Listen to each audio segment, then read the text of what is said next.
खामनाई के बाद ईरान को जो बड़ा झटका लगा है, अब अली लारीजानी का लगा है।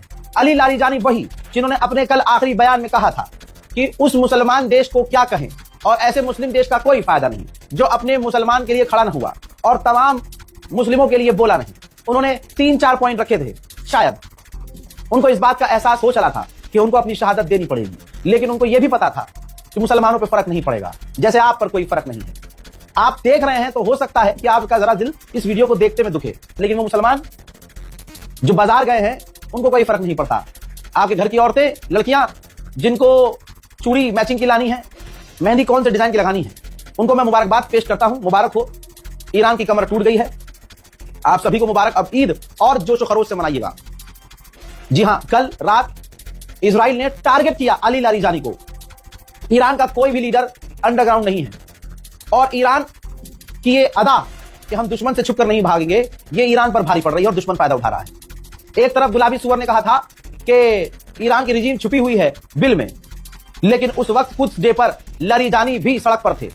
ईरान के विदेश मंत्री, ईरान की पूरी गवर्नमेंट ऑफिशियल सड़क पर आम लोगों के साथ घूम रही थी, प्रोटेस्ट में शामिल थी। इजराइल ने फायदा उठाया।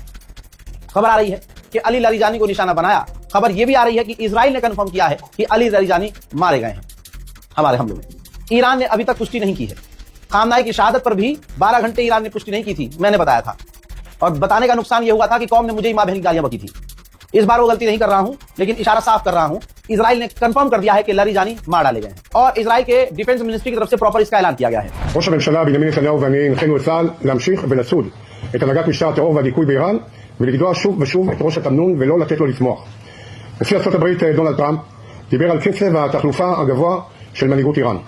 כאשר יפציע הבוקר בשעון וושינגטון, נעדכן אותו שקצב התחלופה הגבוה נמשך ואף מתגבר בעקבות סיכול 2 מהבכירים ביותר שנותרו.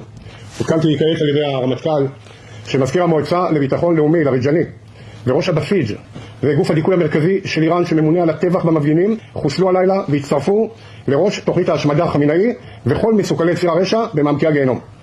צה"ל ממשיך לפעול באיראן בעוצמה רבה מול मतारोट। ये फोटो भी जारी किया गया है जिसमें लैंडलाइन यूज कर रहा है नेतन्याहू और इसने मारने पूरा ऑपरेशन फोन पर ऑर्डर देकर करवाया है। ये वो वक्त का फोटो है जब अली लारीजानी को कत्ल करने का आदेश नेतन्याहू ने दिया।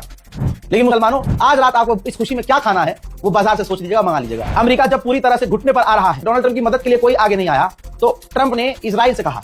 इजराइल ने फिर ईरान के टॉप ऑफिशियल को कल रात निशाना बनाया, जिसमें लारीजानी और आपके सामने एक और IRGC के टॉप कमांडर और इनके अलावा कई और ऑफिशियल्स मार दिए गए। याद रखिएगा, खामनाई को खोने का जितना नुकसान हुआ है दुनिया को, याद रखिएगा ईरान की कमर, ईरान की रीढ़ की हड्डी लारीजानी थे।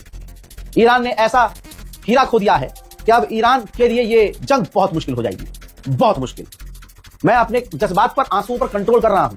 मुसलमानों की हालत देखकर ज्यादा तकलीफ हो रही है। बहरहाल, ईरान के द्वारा जो लारीजानी की जो तस्वीर आ रही है वो ये आ रही है कि देखो लारीजानी का अपडेट ये है। ईरान के जो लारीजानी है जिनके मारे जाने का दावा है, भाई उन्होंने अपने हाथ से एक नोट लिखा है जिसमें ईरान के नेवी ऑफिशियल्स, ईरान के जो कमांडर शहीद हुए हैं, उनके जनाजे, उनके तदफीन की बात की गई है। तो ईरान ये बात ऐलान नहीं कर रहा है कि लारीजानी जिंदा है या मारे गए हैं, लेकिन इजराइल ने ऐलान कर दिया है, कंफर्म कर दिया है कि हमने लारीजानी को कत्ल कर दिया है। अब बस आप नजर बना कर रखिएगा ईरान की रिपोर्ट पर, ईरान के ऐलान पर। लेकिन जहां तक अंदाजा है, लारीजानी अब इस दुनिया में नहीं रहे हैं। अब मैं मुसलमानों से क्या कहूं, खामनाई को कत्ल मोहम्मद बिन सलमान ने करवाया, प्रेशर दिया था इजराइल की तरफ। और आपने रिपोर्ट देखी भी थी, मैं तो अब थोड़ी ना बोल रहा हूं, कल मैंने रिपोर्ट दे दी थी कि मोहम्मद बिन सलमान ने डोनाल्ड ट्रंप को फोन करके डंडा किया है कि ईरान पर बड़े हमले करो। ठीक उसी के बाद रात को डोनाल्ड ट्रंप इजराइल को आदेश देता है और इजराइल लारीजानी और ईरान के टॉप लीडरों को निशाना बनाते हैं। तो ये कातिल पूरी तरह से मोहम्मद बिन सलमान भी है। लेकिन अब लारीजानी अगर इस दुनिया में नहीं है तो ईरान को सोचना चाहिए कि अब उसे क्या करना है। बहरहाल, मैं मुसलमानों को मुबारकबाद दूं, क्या दूं, मुझे समझ में नहीं आ रहा है, क्योंकि अभी मुसलमान तो बेचारा बाजार में है और शहरी में खाना है, उसे क्या खाना है, शाहीन बाग का कुनाफा खाना है, ओखला में जाकर क्या नाम है आइसक्रीम खानी है, दिल्ली 6 की नहारी खानी है, मुंबई का वड़ा पाव खाना है मुसलमान अभी इसमें, और हैदराबाद के लोगों को बिरयानी खानी है, हलीम खाना है, वो बेचारे वो सोच रहे हैं वो ज्यादा जरूरी है। औरतों को बाजार जाना जरूरी है। भाई 2 दिन बचे, अभी बच्चों की चप्पल नहीं आई, अभी खाला की चुन्नी मैचिंग की नहीं आई, चूड़ी मैचिंग की नहीं आई, ये जरूरी है हमारी कौम के लिए। तो कौम उस पर ध्यान दे। भाड़ में जाए ईरान। जय हिंद।